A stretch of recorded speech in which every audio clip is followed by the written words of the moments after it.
Jay Cossey. My name is actually Justin. That's my first name. But when I, took on the stylist persona, I guess I felt like Jay was a more appropriate name to go by. It's just easy to remember, and it's one syllable. Probably about 10 years ago now, 2013, I started this brand with one of my good partners named Tevin Maxwell, and this brand was called Creative Coaching. And the emphasis behind it was to coach individuals on how to be creative through fashion, through apparel, through the best means and medium that we knew how to at the time. So kind of was a derivative of something that I've always kind of had an interest in when it comes to fashion in particular. Recently, a little after the pandemic, we decided to take a break on the brand just to pursue other endeavors. So around 2021, I actually really just started styling my little sister, Jada, just kind of as a something to do for fun, really. And I guess for me, I didn't really see it as, becoming anything beyond just kind of doing it as a hobby and something that I really enjoy because I already had, somewhat of a fashion background. And I was kind of in that in-between space, I think, as creatives, when we get in our heads about what exactly we want to do or what our next step is going to be. So I didn't really have the answers even a year ago. You know what I'm saying? So this is a completely new, journey for me altogether. And then from kind of styling her and putting pieces together I realized that, okay, this is something that maybe I'm potentially good at. And everybody's telling me, hey, you should do this, professionally. Like, people can get paid for this. And you can do this for celebrities. You can do this for clientele and things like that. So I guess from other people kind of putting that belief in me and me already kind of having that fashion background is when I really started to pursue it more. So as we enter 2023, it's definitely been an experience, a journey, just, connecting and networking with different people, particularly some people in the industry that I've had the pleasure of working with or virtually styling or putting pieces together or assisting people with. So definitely something I'm super excited about. So I am kind of new, I'm 1 year in, but just being, having the perspective of a male, because a lot of stylists are women or different minority groups. So for me, it's just kind of something where I want to give my own perspective and taste, where I kind of merge that streetwear and that luxury side of fashion together. Having that fashion background and since having a brand since 2013, I started my first brand when I was 18. So if you can do the math, it's 2023. I'm 28 now. So I'll be 29 August 15th. And just still kind of wanting to be in that space in some capacity. Maybe not exactly creating clothes or putting together clothes, because it is a ton of work. I think just wanting to try my hand and challenge myself to do something completely different, but kind of still within the same scope of where I was already at is what I was kind of particularly excited about. So I've been super inspired by a lot of fashion designers before me. A lot of hip hop culture has inspired me. A lot of streetwear designers have inspired me.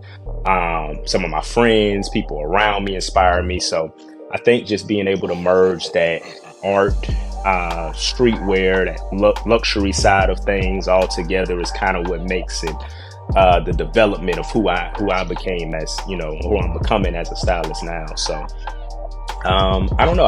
I would just humbly say I'll be the next best greatest thing very soon. I believe in power of the tongue is very important. Speaking things into existence, manifesting things that you want out of life. So I don't know. Super excited to see what the next 2-3 years is going to take me, because within just a year I've had a lot of traction, and I'm very, very thankful for that. I thank God every day for where I am now.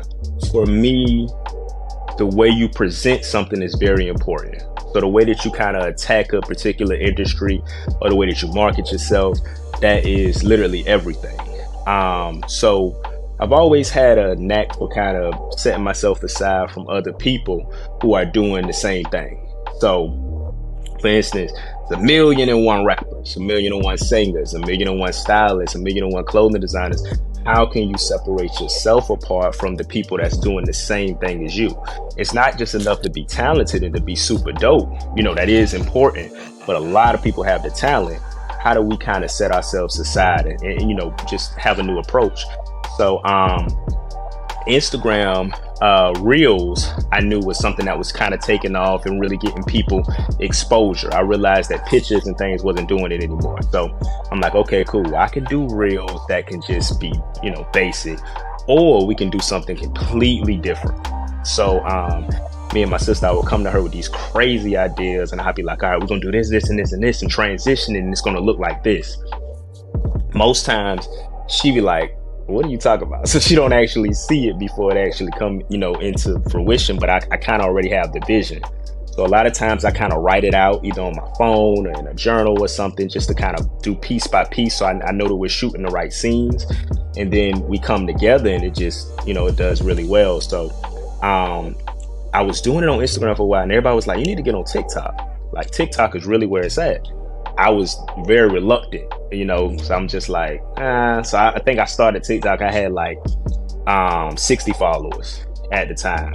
So I was like, I don't know. So started posting them on TikTok, and my followers just started growing and growing and growing. And as of today, I posted maybe, say, 8 or 9 TikToks from my Instagram Reels. And I think right now I'm at 13,600 followers and growing. So it's very exciting. So now seeing that and seeing the way we was able to attack that, I'm definitely excited to present even more and brighter ideas, and investing into some more equipment, doing even bigger things when it comes to the content creation. So I think just being able to have a unique outlook on the way you create your content and present yourself is what's really important in any industry. Another thing I want to say is just the community of TikTok is just so welcoming. It's so inviting. I know on one of our videos we got like over 1,100 comments, so it's kind of difficult to be able to respond to everyone or like everything, but I do see it and I do go through and I read them, and it's very inspiring, just some of the things that you read. And sometimes I screenshot it, and it is kind of motivational for me to be like, okay, cool, well, allow me to keep going and confidently pursue it. When people are kind of telling you, hey, you're gonna blow up, you're gonna make it, like keep doing what y'all doing, like it's coming. That kind of drives your consistency to make you go even harder and harder with what you do. So from like being a clothing designer, having that background, a lot of the design work that we did was done through Photoshop or Adobe Illustrator. So a lot of people, creatives, are familiar with Adobe and how that process kind of works. But what I actually do is I go on Photoshop and I pull up like just a landscape, poster, just white background. And I go in and I individually put the pieces together. So typically, like when I would post some of the outfit grids that I would actually have, you would actually see the, piece by piece by piece that we actually, kind of piece together. Cause that just helps me visualize and be able to interpret what this look is going to look like. So for me, kind of sitting at the laptop, sitting at the computer sometimes, and kind of going through and putting every single detail and every single piece together, from the accessories to everything you see, it's really a thought out process. So I would say for me, just being super thoughtful and kind of understanding of like how this piece is going to look on an individual, what's going to drive people's attention to it, how it's going to impact and disrupt the fashion scene. That's kind of how I approach every single opportunity. And I'm always looking for me, new pieces to add to my wardrobe. So I'm looking at things and I'm saying, okay, is this something I already have? Does this look similar to something that I've done before? And if so, maybe not right now. Maybe grab another piece that's going to make, something look even more individual or stand out even more. Same thing with my sister. Same thing with anybody I, have styled and use that approach with. I kind of want to take it out of the element to make sure it's something that's super unique. I think for me, it's just a way to express yourself. I think, Many people have different ways in which they show expression. I know a lot of people like tattoos, and they use tattoos as just art, or piercings, and it's kind of like it almost becomes an art piece. But for me, fashion is like a statement piece, and it just builds your confidence like no other. And when you walk into a room and you're the flyest person in there, and it's not just fly from like the outside, it's an inward feeling as well. One of my favorite quotes is it's in you, not on you. So having it on your body and feeling confident about yourself and exuding that confidence out when you walk into a room, there's no other feeling like that for me. So, to be able to have that feeling myself and to be able to give that feeling out to others, whether it's through me styling or through me giving tips or fashion advice, that's the best feeling in the world, because I feel like I'm adding or contributing something to their lives. So not to sound super deep, but I think fashion can be, yeah, right, right. And I think that it's just, some people look at it, oh, it's just clothes, but this can literally be a confidence booster for someone. This can make someone feel confident. You think about when you go into a job interview or you go to court, the way you're dressed is going to determine your outcome. You're going to get that job based on how tailored that suit looks and how nice you look when you walk into that building. That's going to be your first impression before you open your mouth.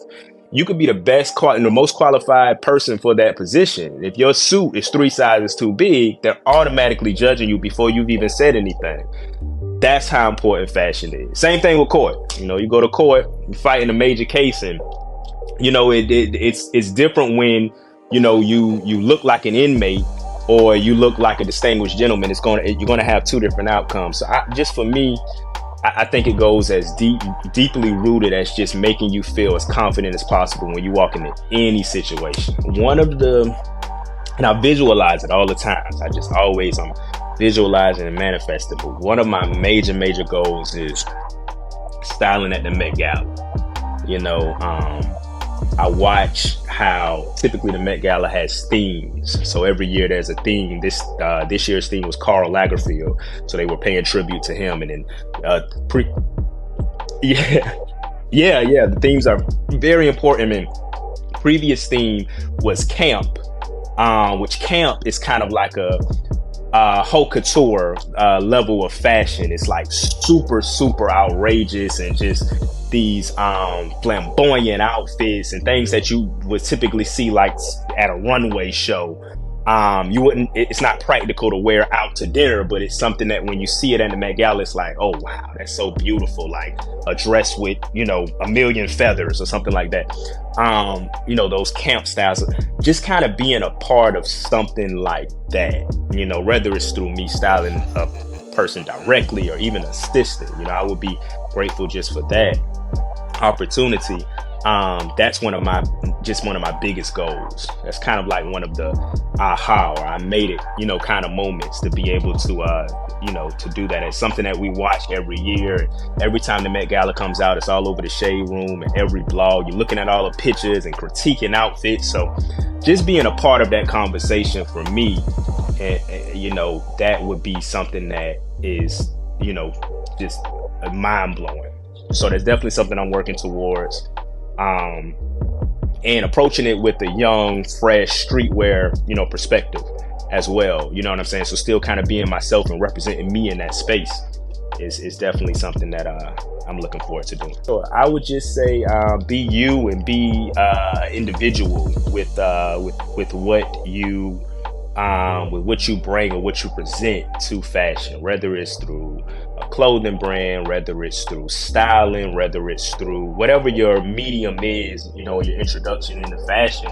Just making sure that you have your own individuality with it. There's nothing wrong with being inspired, because I have, millions of inspirations, from Tyler the Creator, Stephon Diggs, to Kanye West, to Pharrell. So it's many people that have inspired my style, but still making sure that I take those inspirations and don't copy those people, but allow them to feed my personal style in different ways. So and I feel like in different times, I kind of channel these different people through different means, sometimes all at once, simultaneously, sometimes, in different ways and areas that these people have, inspired me, but still making sure that I'm remaining an individual with what I present. So I think as long as you kind of can bring yourself into fashion and you can be you, it'll always come to you easy and naturally.